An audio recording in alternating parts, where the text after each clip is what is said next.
Royal Enfield Classic 350 හැමෝම copy ගන්න හදන ආමි ග්‍රීන් බයික් එක තමයි මේක. මේ අවුරුද්ද මේකේ BS6 මොඩල් එක ආවත් අපි ඉස්සෙල්ලා මේකේ BS4 මොඩල් එක බලමු. මේකේ අපි පටන් ගත්තොත් එන්ජිමෙන් මේකේ තියෙන්නේ 350cc 4 stroke overhead valve single cylinder twin spark engine එකක්. මේකේ gear box එක ගත්තොත් මේකේ තියෙන්නේ 5 speed multiplayer clutch gear box එක. මේ බයික් එක අලුත් වුණත් මේක පරණ රසය තියාගන්න මේක තාම හුස්ම ගන්නේ කාබරේටර් එක. මේ ක්ලාසික් 350 දෙන මම කවදාවත් දැකපු නැති ෆීචර් එකක්. ඒ තමයි මෙන්න මේ දිග සයිලන්සර්. මම ලොක් හීටර් දැකපු ලොකුම සයිලන්සර් තමයි මේ.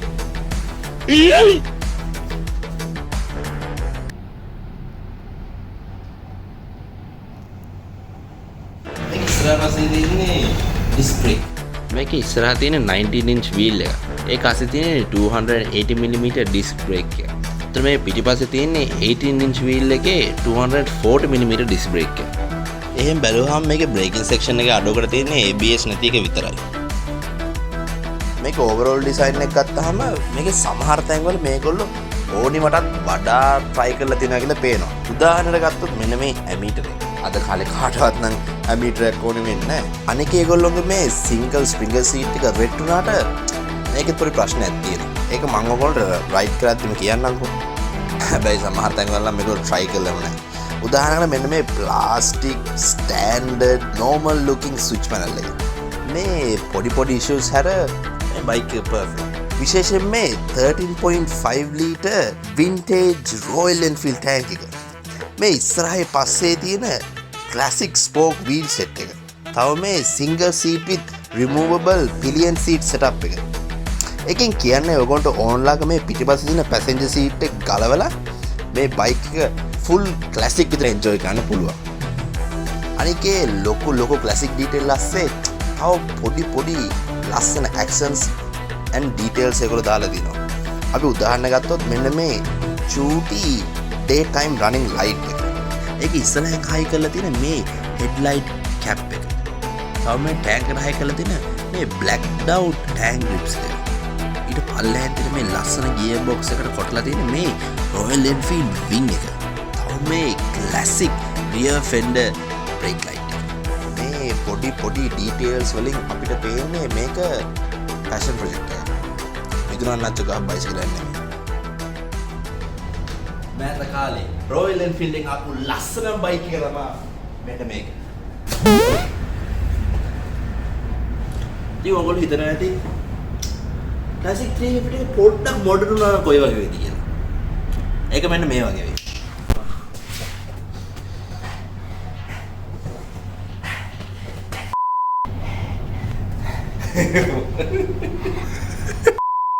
මේ තියෙන්නේ Classic 350 එකේ 2020 ආපු BS6 කියන මොඩල් එක. ඔයගොල්ලෝ පේන්නේ මෙතන ඒකේ gun metal color scheme එක.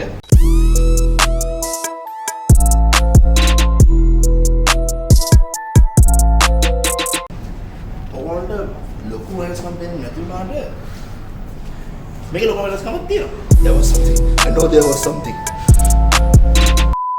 මේකේ ෆීචර්ස් උනත් ගත්තාම මේකේ තියෙන්නේ තාම අර පරණ 350cc එන්ජිමයි 5 speed constant mesh gearbox එකයි.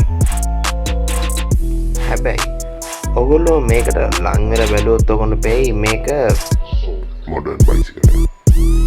මොකද ඒගොල්ලෝ පරණ රසයට එන්න ගහන්න කියලා කෙලින්ම දාලා EFI full injection system එක. ඒ වගේම ඒගොල්ලෝ exhaust එකට තව catalytic converter එකකුත් හයි කරලා තියෙනවා. ඒ වගේම පරණ ලිමිටඩ් මොඩල් එකේ විතරක් ආපු ABS එක මේකට ඒගොල්ලෝ දීලා තියෙනවා. මේක ස්ටාර්ට් වෙනවා. තත්යක් මොඩල් මම ගොඩාක්ම අගය කරන මොඩර්න් ෆීචර් තමයි මේ ඩුවල් චැනල් ABS සිස්ටම් එක. අනික මේ ලොකු පර්ෆෝමන්ස් ෆීචර්ස් වගේම මේගොල්ලොන්ගේ පොඩි ඇක්සසරීස් ෆීචර්ස් වෙනස් කරලා තියෙනවා. නෑ බයන්න එපා. ඒගොල්ලෝ තාම පාවිච්චි කරන අර පරණ ප්ලාස්ටික්. හැබැයි ඒගොල්ලෝ අර කවුරුත් පාවිච්චි කරන්නේ නැති ඇමීටර් අයින් කරලා ඒ වෙනුවට හසාඩ් ලයිට් එකකුයි ලෝ ෆෝල් ලයිට් එකකුයි හයි කරලා තියෙනවා. අපි මේ බයික් එක ගැන උඩ කතා කරපෙකේ මේ රයිඩ් එකක් කරලා බලමු.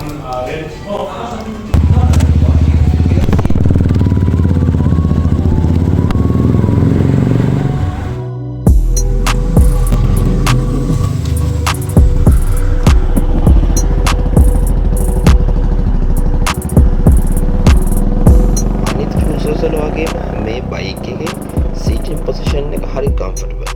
ඒ කියන්නේ ඕගොල්ලන්ට මේ බයික් එකේ වාඩි වුණාම ඉතාම පහසුවෙන් කකුල් දෙක සම්පූර්ණයෙන් බිම තියන්න පුළුවන්. ඒ වගේම ඕගොල්ලෝ බයික් එක රයිඩ් කරන ගමන් ඕගොල්ලන්ට ගියර් ලීවර්ස් බ්‍රේක්ස් ඉතාම පහසුවෙන් හසුරවන්නත් පුළුවන්. අපි පොඩි කාලේ බයිසිකල් එකක් පදිනවා වගේ අත් දෙක උස්සලා ඉන්න විදිහ තමයි ඔයා මේ බයික් එකේ ඉඳගත්තාම ඉන්නේ. ඉතින් ඒක නිසා ඔයගොල්ලන්ට මේ බයික් එකට වාඩි වුණාම ඒ සුපුරුදු හැඟීම දැනෙනවා. මම තවත් ගොඩක් ආස් කරන ෆීචර් එක තමයි මේ ඉග්නිෂන් ස්විච් එක වගේම කික් ස්ටාර්ට් එකකුත් දීපු එක. මොකද සමහරවිට රයිඩර්ස්ලාට තනේ හැටියට වැඩේ කරනවා. මොකද සමහරවිට බැටරි බැස්සොත් එහෙම කික් කරන්න ඕනේ වෙනවා. නැත්නම් මොකක් හරි ලොකු කන්දක නැවතුනොත් එහෙම ඉග්නිෂන් ස්විච් එක ඕනේ වෙනවා. ඒක නිසා රයිඩර් කෙනෙක්ට තනේ හැටියට ඇනේ ගහන්න ඒ ඔප්ෂන් එක දුන්න එක ගැන මම ගොඩක් අගය කරනවා. ගොඩක් මෝටර්සයිකල් කම්පැනිස් වලින් ඔයගොල්ලන්ට දෙන කලර් ඔප්ෂන් තමයි කළු නැත්තම් කළු නැති වෙන මොකක්ද. හැබැයි රොයල් එන්ෆීල්ඩ් කම්පැනි ඊට වඩා පොඩ්ඩක් ඉස්සරහට ඉඳලා තියෙනවා. මොකද ඒගොල්ලන් කලර් ඔප්ෂන්ස් ගත්තොත් ඔයගොල්ලන්ට තියෙනවා airborne blue, storm rider sand, gunmetal grey, stealth black, ඒ වගේම අලුත් ක්‍රෝම් එඩිෂන් එකකුත් තියෙනවා. ඉතින් මේගොල්ලෝන්ට පාට බාල් දෙකක් විතර හදන්න තිබ්බා. එහෙම කරන එක කම්පැනි එකටත් ලාභයි, ප්‍රොඩක්ෂන් ටයිම් එකත් අඩු වෙනවා. හැබැයි එහෙම නැහැ. ඒගොල්ලෝ පුළුවන් තරම් එෆර්ට් එක දීලා තියෙනවා කස්ටමර්ට පුළුවන් තරම් ප්‍රීමියම් පර්සනලයිස් ඔප්ෂන්ස් දෙන්න. මේකේ තියෙන්නේ 350cc එන්ජින් එකක් වුණාට මේක වැඩිපුර ගියයි කියලා මේ බයිසිකල් එක යුනිසිකල් එකක් වෙනවා. ඒ මොකද මේක පරණ පාරට තිබ්බට මේක මම කිව්වාගේ මොඩර්න් බයික් එකක්. ඒක නිසා මේගොල්ලෝ මේක ඩිසයින් කරලා තියෙන්නේ මොන මොහොතේවත් රයිඩර්ට මේකේ කන්ට්‍රෝල් එක නැති වෙන්නේ නැති විදිහට. ඒ වගේම ඕනෑම අවස්ථාවක හදිසියක් වුණත් ඔකනට ටක් ගාලා මේකේ බ්‍රේක් එක බය නැතුව ගහන්න පුළුවන්. මොකද මේකේ තියෙන ඩුවල් channel ABS සිස්ටම් එක නිසා.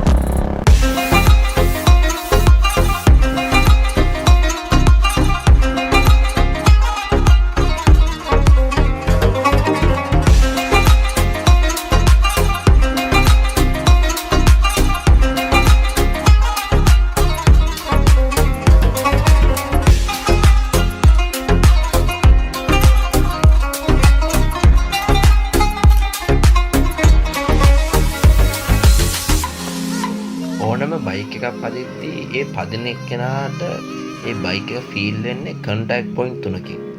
සීට් එක, ෆුට් පෙග් එක, හැන්ඩල් බාර් එක. ඒතර මේක ভাইබ්‍රේෂන්ස් ගත්තොත් එහෙම ෆුට් පෙග් එකෙන්වත් සීට් එකෙන්වත් වඩා ගොඩාක් ভাইබ්‍රේෂන්ස් දැනෙන්නේ නැහැ. හැබැයි මේ හැන්ඩල් බාර් එකෙන් නම් පොඩ්ඩක් ලොකු ভাইබ්‍රේෂන් එකකට දැනෙනවා. අනිත් එක ගොඩක් අය හිතනවා මේකේ සස්පෙන්ෂන් එකක් සහ ස්ප්‍රින්ගර් සීට් එකක් තියෙන නිසා කොයි වෙලාවක් මේකේ සස්පෙන්ෂන් ප්‍රශ්නයක් නැතුව ඇති මොන වලේ වැටුණත් රයිඩර් එතන මෙහෙම ඉන්නවා ඇති කියලා. හැබැයි මේ ස්ප්‍රින්ගර් සීට් එකෙන් වෙන ප්‍රශ්න තමයි මේකෙන් රයිඩර් විසික් වෙන්න බලනවා සීට් එක. මොකද සස්පෙන්ෂන් එකෙන් ගත්තත් ස්ප්‍රින්ගර් සීට් එක පාත්‍රා ඉස්සෙනකොට ඩැම්පර් එකක් නැහැ. ඒක නිසා රයිඩර් පොඩ්ඩක් සීට් එකෙන් උඩට පොඩ්ඩක් විසික් වෙන්න බලනවා. ගොඩක් අයට ඉඳගෙන යන මේ 19.1 brake horsepower මදි වුණාට මේ පවර්ෆුල් අමු ටෝකියෙන් දුවන එන්ජින් එකේ ඔයාව කඳු හෙල් අතරින් මේ රෝදේ හරවන ඕන තරකට ආවරන්නේ. හැබැයි මේ ලොකු බයික් එකකට ලොකු හයියක් වෙන මේ ලොකු එන්ජින් ලොකු ප්‍රශ්නයක් වෙන මෙන්න මෙතනදී. ට්‍රැෆික් එකේ. ලංකාවේ ගිනි අවුවතෙන් ට්‍රැෆික් ටයිම් එකේ විශේෂයෙන් කොළඹ මේ එයා කූල් එන්ජිමට කූල් වෙන හරියම. මේ එයා කූල් එන්ජිමට කූල් වෙන තියෙන්නේ අනිත් වාහනවල 3 විතරයි. එතකොට මේ ක්ලාසික් 350 එක ගොඩක්ම හරියන්නේ කාටද? මේ බයික් එක හරියන්නේ බයික් පිස්සොන්ට, විශේෂයෙන් පරණ බයික් පිස්සොන්ට. මොකද මේ බයික් එක ක්‍රූස් එකකට අවශ්‍ය සියලු දේවල් තිබුණට මේ බයික් එක රයිඩ් කරද්දී දැනෙන්නේ අර පරණ මෝටර් සයිකල් රයිඩ් කරන ෆීලිං එකමයි. අර හැන්ඩල් බාර් එකෙන් එන ඒ ජෙන්ටල් වයිබ්‍රේෂන් එක. ඒ වයිබ්‍රේෂන් එක අන්කම්ෆර්ටබල් නෑ. ඒ වයිබ්‍රේෂන් එක බයික් එකේ හද ගැස්ම දැනෙන විදිහට හදලා තියෙනවා. මොකද ඒ වයිබ්‍රේෂන් එක අපිට පොඩ්ඩක් හරි දැනෙන්නේ හැන්ඩල් බාර් එකෙන් විතරයි. අනිත් කන්ටැක්ට් පොයින්ට්ස් දෙකෙන්ම ඒ වයිබ්‍රේෂන් එක ඇඟට දැනෙන්නේ නෑ. ඒ වගේම මේ ස්ප්‍රින්ගර් සීට් එකකින් කරන්නේ අපිට රෝඩ් එක දැනෙන්න සලස්වන එක. මිනිස්සු රෝඩ් එක දැනෙන්න සමහරවිට හાર્ඩ් ටේල් බයික්ස් විතරට පාරේ තියෙන හැම වයිබ්‍රේෂන් එකක්ම ගැට්ටක්ම වලක්ම ඒ රයිඩර්ට දැනෙන්න ඒ රයිඩර් ආසයි. එතකොට ස්ප්‍රින්ගර් සීට් එකෙන් කරන්නේ ඒ දෙමයි. අපිට පාර දැනෙනවා ඇඟට. හැබැයි ඒකෙන් අර හાર્ඩ් ටේල් එකේ කොන්ද ගහලා යන්නේ නැහැ. මේ ස්ප්‍රින්ගර් සීට් එකෙන් අපිට ඒක දැනුණත් අපි මේක ප්‍රොටෙක්ට් කරනවා. ඒකෙන් හින්දා ෂොක් එක අපේ ඇඟට අමාරු වෙන්නේ නැහැ. ඉතින් ඕන තරම් දුරක් අපිට රෝඩ් එක ෆීල් වෙන ගම එකම ස්පීඩ් එකක ගානට අපේ කන්ට්‍රෝල් එකේ අපේ ගමනේ ලස්සනට ක්‍රූස් කරන්න පුළුවන්.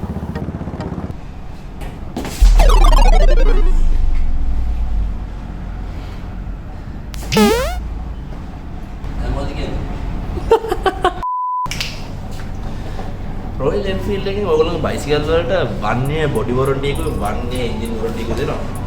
ඒ වගේම ඔයගොල්ලෝ සෙකන්ඩ් හෑන්ඩ් මේ බයිසිකල් එකක් ගත්තොත් ඒකට වන්නේ එන්ජින් වොරන්ටි එක මේකල දෙනවා.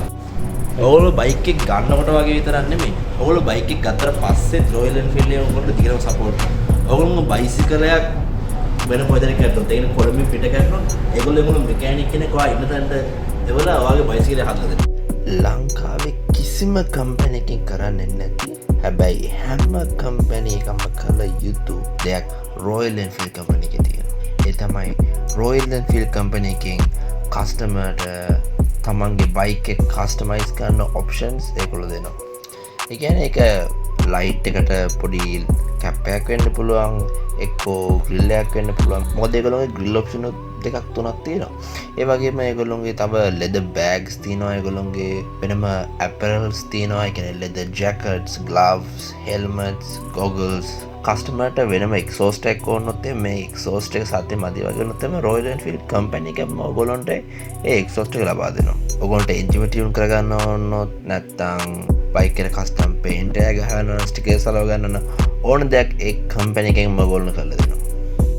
ඒක නිසා රොයල් එන්ෆීල්ඩ් එකේ හැම බයික් ඕන කෙනෙක්ටම තමන්ට අවශ්‍ය විදිහට තමන්ගේ බයික් එක වෙනස් කරගන්න පුළුවන් බයික් සැකයක් නැතුව. ඒ වගේ කස්ටමර්ස් ලාගේ හොඳ බලාගන්න තරම් තමයි රොයල් එන්ෆීල්ඩ් ෂෝරූම් එක කියන්නේ. ක්ලාසික් 350 වේගවත් බයික් එකක් නෙමෙයි. ලොකුම බයික් එකක් නෙමෙයි. ගණන් අඩුම බයික් එකක් නෙමෙයි. හොඳටම තෙල් කරන බයික් එකක් නෙමෙයි. හොඳම ක්‍රූසර් එකක් නෙමෙයි. හැබැයි ක්ලාසික් 350 එක ඒ වැටෙන කැටගරි එකේ වෙන කිසිම බයික් එකක් නෙමෙයි. ඒ දැනෙන බීට් එක, ඒ ඇහෙන සද්දේ රොයල් එන්ෆීල්ඩ් ක්ලාසික් 350 එක පදිනකොට ඒ දැනෙන හැඟීම ආට වෙන කිසිම බයික් එකකින් ගන්න. දැන් මට 100% විශ්වාසයි. මේක විකුණන්න අච්චිකව බයිසිකලයක් නෙමෙයි. මේක පැෂන් ප්‍රොජෙක්ට්.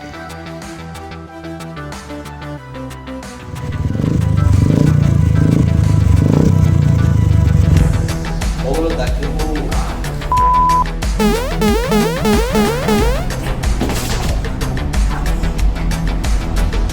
කෝඩ් එක දෙනවා නේද?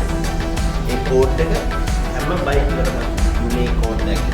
ඒ වගේම උතර පිටිපස්සේ ඒ වගේ කෝඩ් එකක් එනවා. ඒ වගේම අද ඉන්දියානු පරණ බයික් එකේ එන්ජින් එක ගියර් බොක්ස් එක ඔක්කොම නිකන් පාට.